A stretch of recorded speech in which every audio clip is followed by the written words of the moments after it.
In this video, I'll show you how to fix the Gemini something went wrong error on Android. Let's get started. First, open your web browser and search for Gemini outages.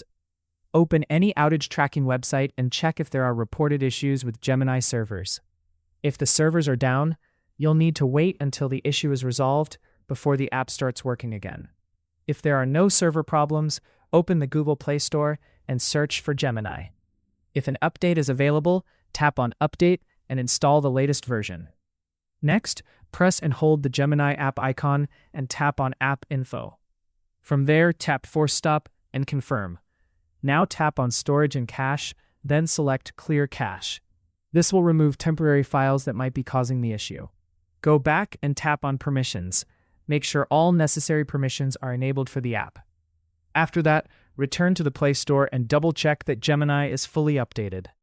Finally, restart your device. Once your phone turns back on, open Gemini again and check if the error is fixed. And that's it. That's how you fix the Gemini something went wrong error. If this helped you, don't forget to like and subscribe for more helpful tutorials.